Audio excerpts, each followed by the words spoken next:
மாண்புமிகு சிந்தனை செல்வன்.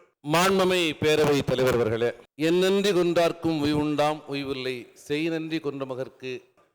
புயல் மழை நெருக்கடியின் போது நள்ளிரவு 1:30 மணிக்கு மாண்பமை அமைச்சர் அண்ணன் எம்ஆர்கே அவர்களிடமிருந்து தொலைபேசி வருகிறது. சிந்தனை எங்க உங்க துணை மேயரை காணோம் அப்படின்னு.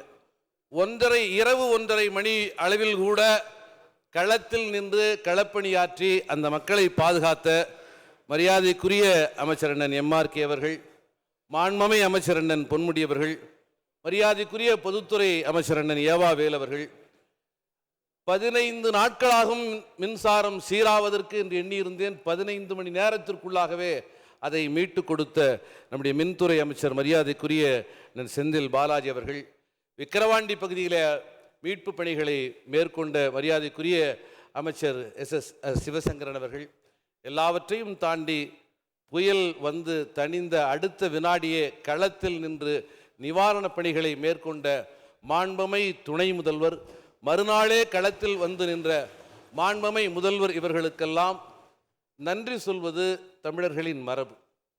எதற்காக இங்கே இதை பதிவு செய்கிறேன் என்று சொன்னால், இன்று உருவாகி இருப்பது ஒரு இயல்பான பருவநிலை மாற்றம் அல்ல, உலகளவில் ஏற்பட்டிருக்கிற குளோபல் வார்மிங் என்று சொல்லப்படுகிற வெப்பமயமாதலால் உருவாகி இருக்கிற முதல் உலக நாடுகள் செய்த தவறுகளால் வளரும் நாடுகள் அனுபவித்துக் கொண்டிருக்கிற பருவநிலை சிதைவுகள்.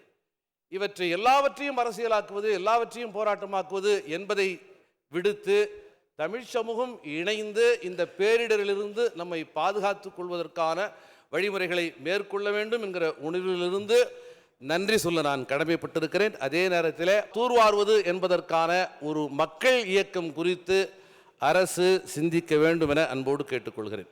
இதில் 2021 நம்முடைய கொள்கை அறிக்கையில் ஒன்றிய அரசின் காலநிலை மாதிரிகளை சார்ந்திராமல் தனித்துவமாக தமிழக அரசு காலநிலை மாதிரியை, வானிலை மாதிரியை உருவாக்குவதற்கு ரூபாய் 10 கோடி அனுமதித்ததாக எனக்கு நினைவிருக்கிறது.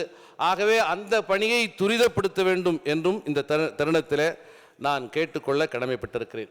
சிந்துவெளி நாகரிகம் என்பது சிந்து சரஸ்வதி நாகரிகமாக இன்று களவாடப்படுகிறது என்பதை பதட்டத்தோடு இந்த அவையில் நான் முன்வைக்க கடமைப்பட்டிருக்கிறேன். அரசின் கவனத்தை ஈர்க்கிறேன். சிந்துவெளி நாகரிகத்தை அறிவித்த 100ஆண்டு விழாவை மிக கவனத்தோடு கொண்டாடிய தமிழக அரசு நிச்சயமாக முகஞ்சதார ஹரப்பா வந்து திராவிட நாகரிகம் என்பதில் இருக்குது. அங்கே சிந்து நதி ஓடுது, 3வது ஒரு நதி ஓடுதுன்னு கேட்குறாங்க. இப்போ இன்றைய பார்த்து ஒரு பெரிய ஆர்டிக்கல் எழுதியிருந்தாங்க. அந்த ஆர்டிக்கலுக்கு பதில் கூட எழுதியாச்சு. அது என்ன சொல்கிறேன்னா, இந்து நதியில் சரஸ்வதினு ஒரு நதி போடுச்சு. அது எங்கன்னா கண்ணுக்கு தெரியாதுன்னுவான். பொதுவாக அலகாபாத்தில் 3 சங்கமான கண்ணுக்கு தெரியாத போச்சுன்னு சொல்லுவான். ஆனால் அங்கேருந்து சரஸ்வதி எதுவும் தெரியாது. ஆகையினால ஒரு ஹிஸ்ட்ரி போட்டிருக்காங்க, எல்லாருமே அவார்டு போட்டாங்க. அதனால் அவன் ஒரு திருப்பி கொண்டிருக்காங்க. நீங்கள் சொன்ன மாதிரி இதுவரையில் வந்த ஆதாரங்களை சரிச்சு எல்லாத்தையும் மூடி மறைச்சி மறுபடியும் ஒரு சீரழிவு செய்வதற்காக முயற்சி எடுக்கிறாங்க. ரொம்ப ஜாக்கிரதையாக இருக்கணும். இதில் மாண்புமை நீர்வளத்துறை அமைச்சர்களுக்கு எனது மனம் நிறைந்த நன்றி. என்சிஆர்டி புத்தகத்தில் 6ஆம் வகுப்பு பாடத்திட்டத்தில் சிந்து சரஸ்வதி நாகரிகம் என்றே தலைப்பிட்டு இந்த பாட நூல்கள் வர தொடங்கி இருக்கின்றன. நான் பல்வேறு செய்திகளை பேச வேண்டும் என்று கருதியிருந்தேன். மாண்புமை முதல்வரிடத்திலே அவற்றையெல்லாம் நான் மனுவாக ஒப்படைத்து விடுகிறேன். நிச்சயமாக தாயெழுத்தோடு அவர் பரிசீலிப்பார் என்று நான் கருதுகிறேன். மைக்கேல்பட்டி நிகழ்வை பயன்படுத்தி கொண்டு சிறுபான்மை கிறித்துவர்களுக்கு எதிராக குறிவைத்து தாக்குதல் நடத்தப்பட்டது. அதில் அவர்களே சிபிஐ விசாரணை கேட்டார்கள்.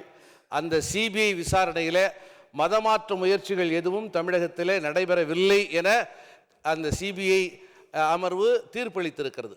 அதை போலவே என்னுடைய அன்பு தங்கை இசைவாணியின் மீது இப்பொழுது ஒரு தாக்குதல் தொடுக்கப்பட்டிருக்கிறது.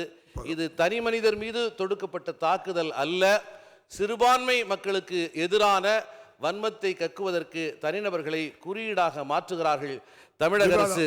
ஆகவே இதில் கூடுதல் கவனம் எடுத்துக் கொள்ள வேண்டும். அந்த அடிப்படையில் புரட்சியாளர் அம்பேத்கர் வரைவு செய்த அரசமைப்பு சாசனம் நடைமுறைக்கு வந்து அது 75வது ஆண்டு என்பது இந்திய அளவில் ஒரு எடுத்துக்காட்டாக தமிழக அரசு அதை மிகச்சிறப்பான முறையில் கொண்டாடி இருக்கிறது.